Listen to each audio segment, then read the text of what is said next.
Tonight, you will stand in front of a mirror before you leave the house. You will check your hair, you will notice a blemish, you might add a touch of color to your lips, or adjust a necklace or roll up your sleeves, just so. None of this keeps you warm. None of it protects you from the weather.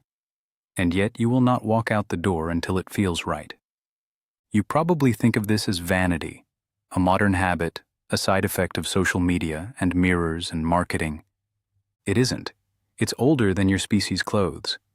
Long before humans wove a single thread, they were painting their skin red.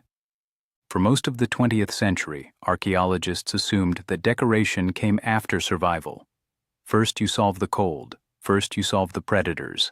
Then, once your stomach is full and your body is warm, you start doing the unnecessary things, the art, the jewelry, the decoration. But the dates don't agree with that story. At a cave called Pinnacle Point on the southern coast of South Africa, researcher Curtis Moran and his team uncovered pieces of ochre dating back roughly 164,000 years. Ochre is a reddish mineral pigment, ground from iron-rich rock. Some of these pieces had been deliberately scraped and shaped. Moran's team noted something specific. The humans at this site were not grabbing whatever ochre happened to be nearby. They were selecting the most intensely red pieces available, out of a range of options. That's a strange thing to do if all you want is sunscreen or bug repellent. If protection from the sun were the only goal, any iron-rich rock would work. Color would be irrelevant. But it wasn't irrelevant. It was the entire point. It's exactly what you'd expect if what you wanted was color. And the timeline gets even stranger the further back you look.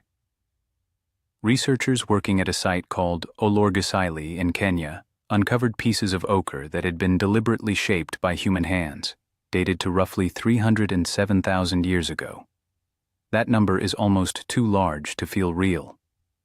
Before cities, before agriculture, before most of what you'd call civilization in any sense at all, someone was already shaping a red rock into something usable, something repeatable, something meant to go on skin.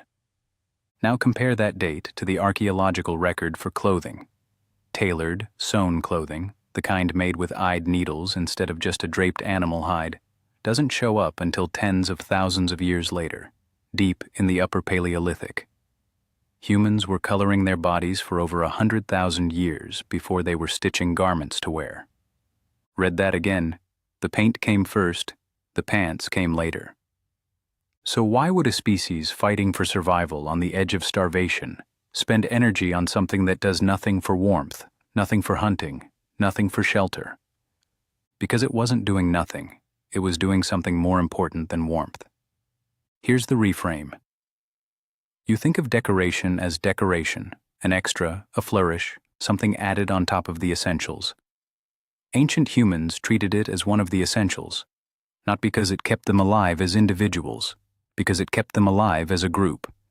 Anthropologist Francesco De Rico, who has spent decades studying the earliest evidence of human symbolic behavior, points to a specific pattern in the African and Middle Eastern archaeological record: pierced marine shell beads, deliberately strung, deliberately shaped, often stained with the same red ochre already in use for skin.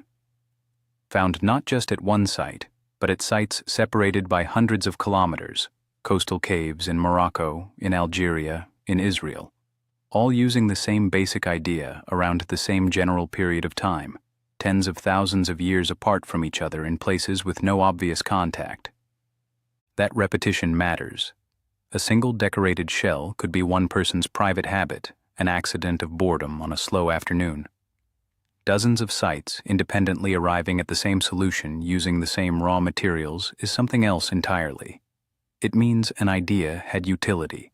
It means that idea was valuable enough to be reinvented again and again by different groups who had never met each other, because the underlying problem they were solving was the same problem every human group eventually runs into.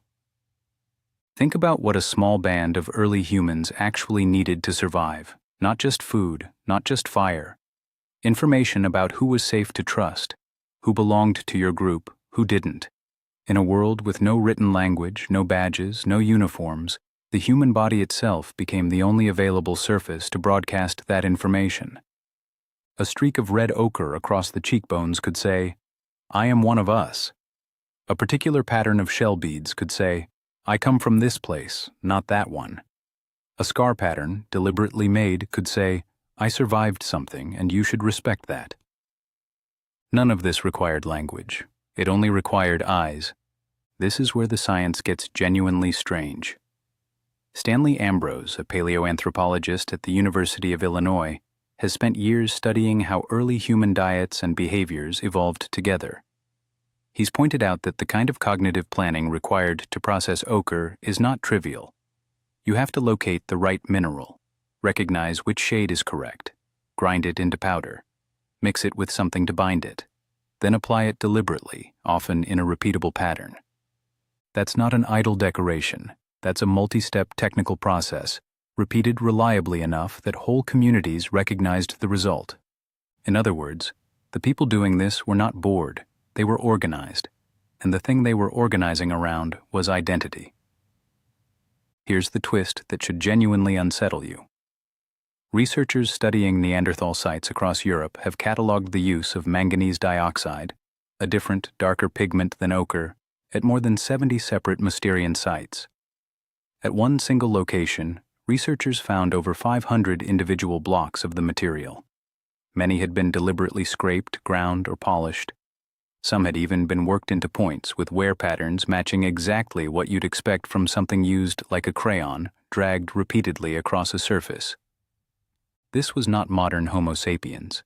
This was Neanderthals.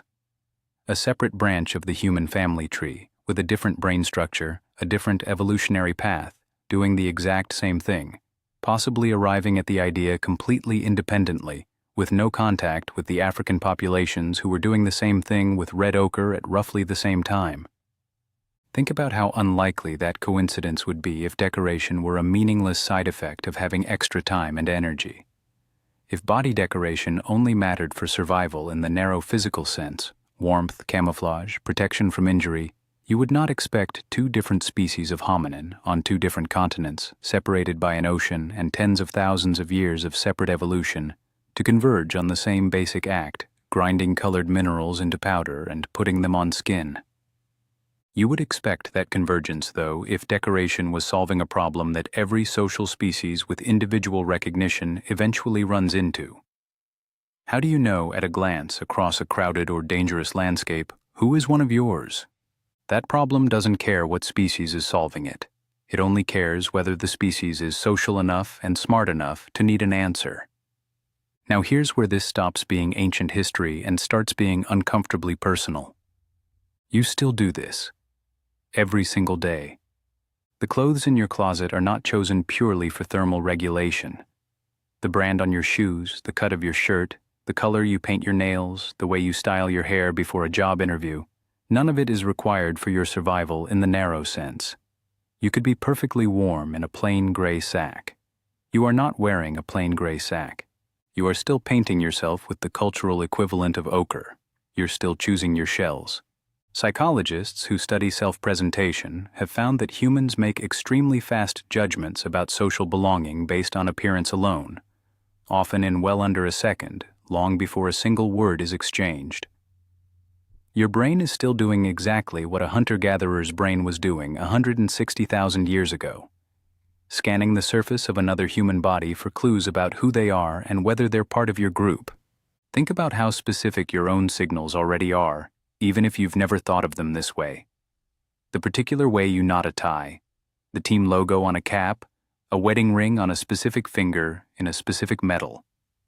A tattoo placed somewhere visible, somewhere it's meant to be seen and read by strangers. None of these objects keep you warm. None of them feed you. Every one of them is a message, broadcast silently, the same way a streak of red ochre once was. The tools have changed. Ochre became face paint. Shell beads became jewelry. Scarification became tattoos. Tribal markers became fashion brands, sports jerseys, even the small visual signals people use online to show which communities they belong to. A profile picture, a username, a particular shade chosen out of thousands of available options for no functional reason at all. But the underlying behavior is not new at all. It is one of the oldest, continuously practiced human habits on record. Older than agriculture, older than cities, older than clothing itself. For roughly 160,000 years, in unbroken succession, across every culture ever studied on every inhabited continent, humans have been doing some version of the exact same thing. Taking a body that already works perfectly well on its own and adding something to it anyway, purely so other humans can read it. So the next time you catch yourself adjusting your appearance before walking out the door, you can drop the idea that you're being shallow or vain. You're not doing something trivial. You're doing something your species has done for over 160,000 years in unbroken succession across every culture ever studied. You are not decorating your body because survival is solved and you have nothing better to do. You are decorating your body because for your ancestors it was part of how survival worked in the first place. Tonight, when you stand in front of that mirror, you won't just be checking how you look. You'll be doing the same thing a human did at the edge of a South African cave 164,000 years ago, holding a piece of red stone, deciding exactly how bright it needed to be.